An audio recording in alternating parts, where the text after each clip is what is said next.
At first glance, you'd probably think that Tory Burch's lettuceware collection looks fresh and new, right? It's peak 21st century eclecticism, designed to play nice on Instagram. But sometimes what feels fresh is just the old placed in a new spotlight. Burch's collection actually comes from a collaboration with the estate of potter Dodie Thayer. And Thayer's original work was collected all the way back in the 60s by Jackie O, as well as practically every household in Palm Beach. The broad lines of the preppy wasp look never really went out of style, but this particular brand of chic is currently having a moment. And it makes sense. TikTok has brought sweater vests, tennis skirts, and lettuce hymns back into daily rotation. So, we've got to have some lettuce bowls too. But to really get at the root of things, we have to begin with a 19th century pottery craze which focused on a new type of earthenware, majolica. Majolica was meant to imitate tin-glazed Renaissance maiolica, and because of decreasing pottery production time and costs, plus advancements in pigmentation, it could be made to look like, well, anything. For instance, the factory of Herbert Minton started producing majolica forms marketed as fit for purpose in the 1950s. For example, an oyster serving dish would be oyster shell-shaped. Pretty cute, but why? The 19th century was complicated, but there are two reasons that stand out. First, the availability of exciting new foods to middle-class consumers, thanks to railroads and refrigeration, also drove demand for anything associated with them, such as pottery that was fit for purpose.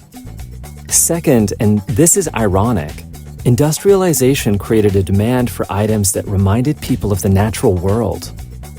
New horticultural books that addressed the American climate and plant life inspired stateside manufacturers who started churning out garden-themed tableware that was as exuberant as the majolica from across the pond, but finished with colored enamels instead of toxic lead-based paints. Lettuceware proper arrived in 1901.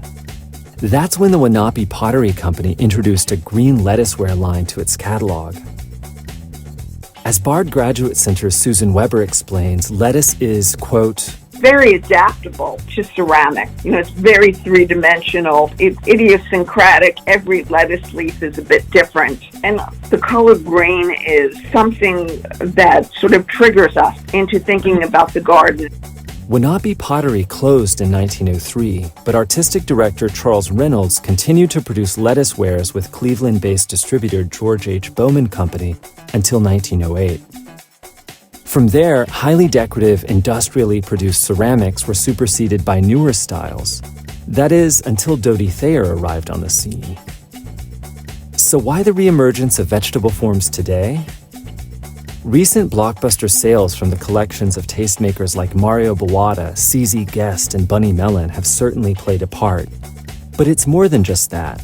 As Food and Wine's former editor-in-chief Dana Cowan opines, we've been heading toward natural forms and nature itself, space, tranquility, respite, for quite some time. The pandemic accelerated the trend, so it makes perfect sense that people would embrace something like lettuceware that has the promise of a simpler time and a connection to growing in the earth. Also, lettuceware is just fun, and it goes with everything.